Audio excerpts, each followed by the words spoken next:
This is Chapter 2 of Firefighter 1.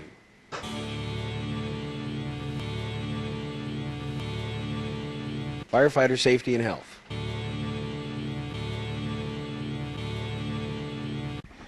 First, talk about ways to prevent injuries. Training. We bleed in training so we don't die in combat. Maintaining company discipline and accountability. Why do we want to maintain accountability? So we know where everybody's at, right. Following established SOPs. They're established SOPs for a reason. They're tried and true. We know they work. Use them. PPE, personal protective equipment. Personal protective clothing and equipment. Use your PPE, right? Okay, maintain high levels of physical fitness. Definitely wear your PPE all the time when we're on medical scenes, of course. We want to wear glasses or goggles, especially if you're dealing with body substances, body substance isolation, including gloves, face shields if we need them, full whatever. NFPA standards relate to firefighter safety and health. Consensus documents, not law unless adopted by a governing body. We know that many U.S. and Canadian governing bodies have adopted some NFPA standards, others have not. 1500. Most comprehensive firefighter safety and health standard. Yes, it's very comprehensive. Specifies department safety and health program minimum requirements and can be applied to any fire department or similar organization. Fire department should recognize safety and health as an official objective, provide as healthy and safe a work environment as possible. Yes, it promotes safety through the fire service, policies and procedures, training and education, apparatus, equipment, drivers and operators, protective clothing and protective equipment. All are in topics of NFPA 1500. Emergency operations, facility safety, medical and physical requirements, member assistance and wellness programs, critical incident stress management program. Fire department must develop an organizational risk management plan, safety and health policy. Defines roles and responsibilities, establishes safety and health committee, keep records, appoint a safety and health officer.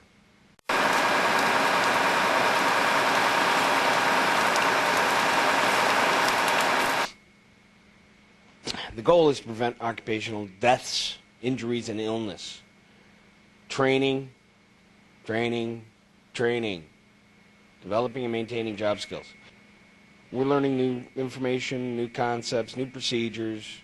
Train, train, train. Safety must be reinforced. Safety and health is primary.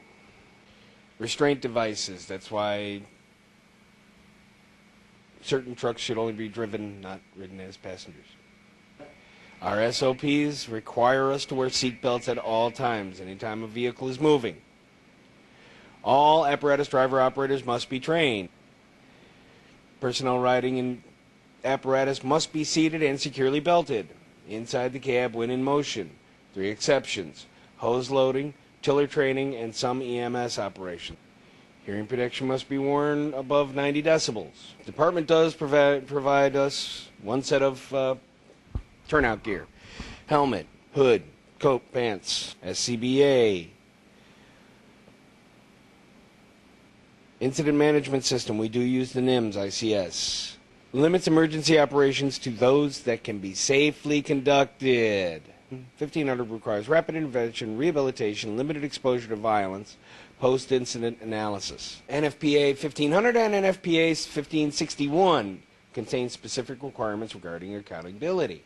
Minimum design requirements that meet NFPA 101, Life Safety Code. Provides means for cleaning, disinfecting, storing infected control device. Fire stations must be smoke-free environments. Requires inspection, maintenance, and prompt repair of facility. 1500 medical and physical requirements. Candidates must be medically evaluated, prohibits firefighters under the influence from participating, annual medical verification for fitness for duty, establishment of job-related fitness standards and fitness program, confidential health database, an infection control department, reporting and documenting injuries and exposures, wellness programs, member assistance program for substance abuse, stress, personal problems. William Steiger Occupational Safety and Health Act in 1970. OSHA operates under the U.S. Department of Labor. Sets two duties for employers: to furnish a place of employment free from recognized hazards likely to cause death or serious injury. Federal OSHA standard regulations apply to federal employees and private sector employees. Federal OSHA has no jurisdiction over local and state public sector firefighters. OSHA-approved state plans cover them. State plans may differ. Agencies may choose to follow OSHA standards. OSHA Regulation Title 29 of the CFR contains federal OSHA regulations. Fire departments and other agencies follow specific OSHA regulations. IFSTA or IFSTA, Principles of Risk Management. NFPA 1500 requires incident management plans to include risk management plan. Risk management plan established set of criteria. Tactical decisions can be made. Consider three prominent plans: the Phoenix Plan, the NFPA 1500, 10 Rules of Engagement for Structural Firefighting. Okay, remember always safety first. On the bottom you'll see low to high risk to a firefighter and little to what can be saved, a little or a lot. Principles of risk management. Further, team integrity is vital to safety.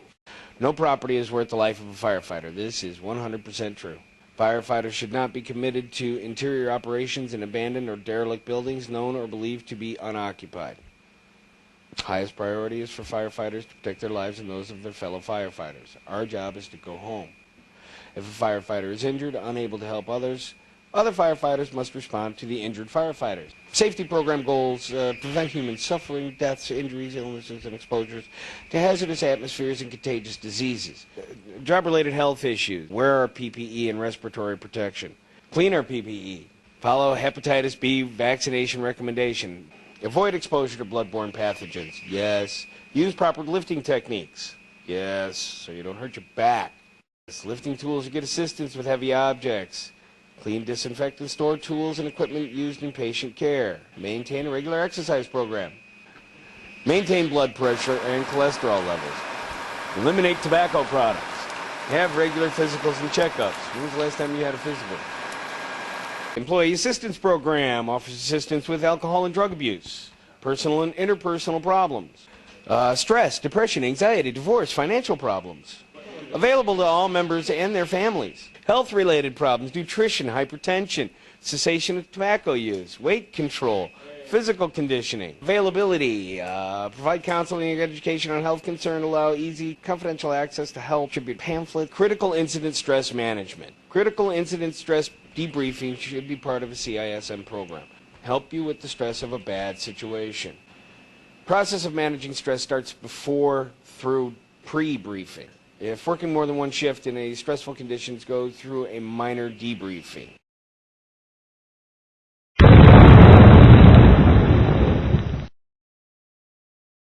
Okay, riding on the apparatus. One of the most common dangers for firefighting. Most departments require all protective clothing on when entering cab. Some departments allow driver operators to wait to don coats and helmets.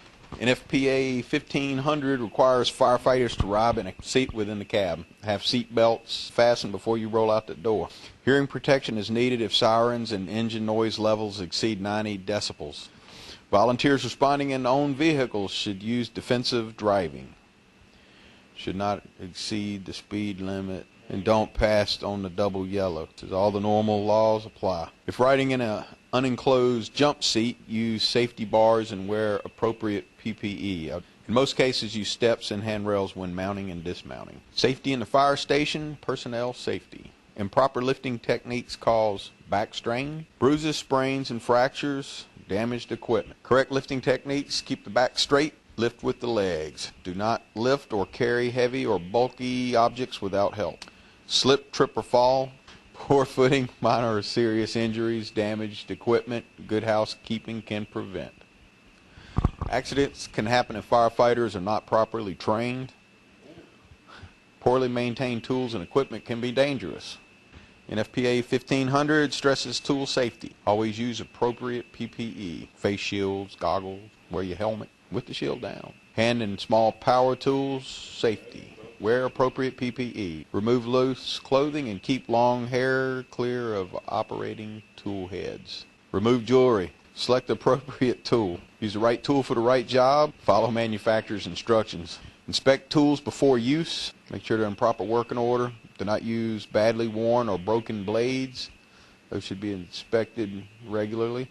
Provide adequate storage space and return tools after use. Inspect, clean, and put all tools in a ready state before storing. Consult with manufacturer before modifying any tool.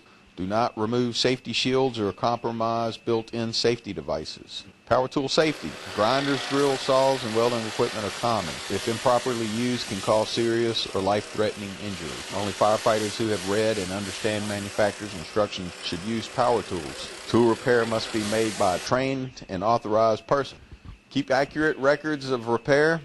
Any electrical tool not marked double insulated should have a 3-prong plug.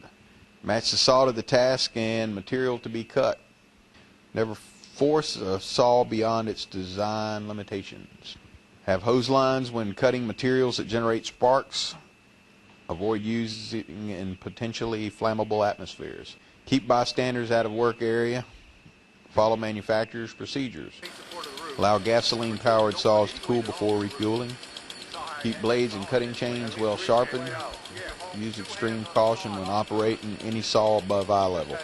Always wear appropriate protective gear. Refer trainees with symptoms to a physician prior to participation. Take into account environmental conditions. Do not allow horseplay or unprofessional conduct.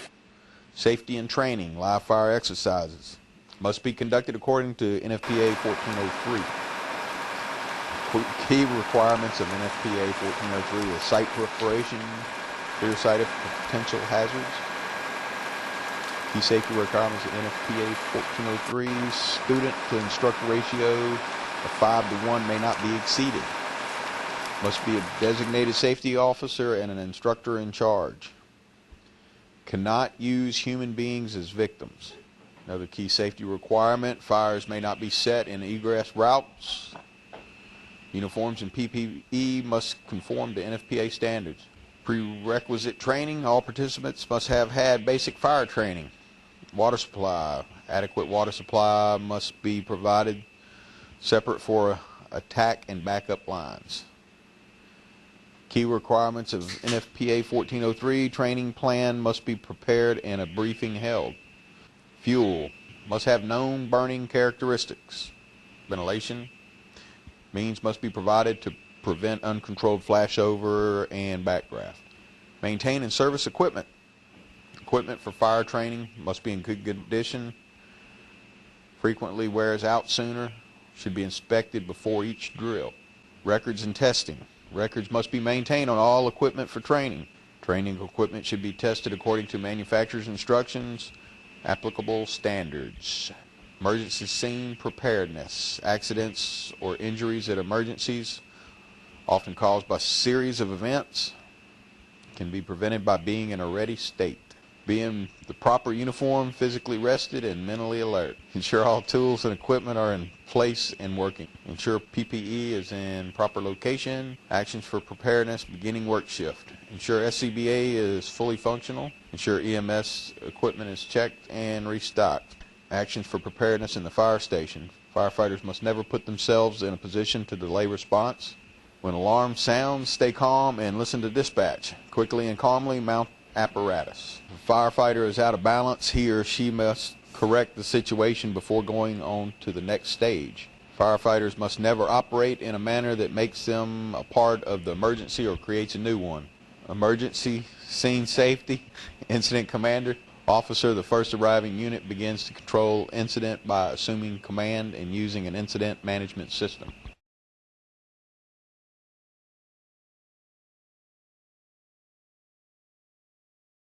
Emergency Scene Safety, the Incident Commander, or the IC. Officer of the first arriving unit begins to control incident by assuming command and using an incident management system. Emergency Scene Safety. Initial IC must size up critical factors, life safety hazards, nature and extent of emergency, building type, arrangement, access, resources, and special hazards.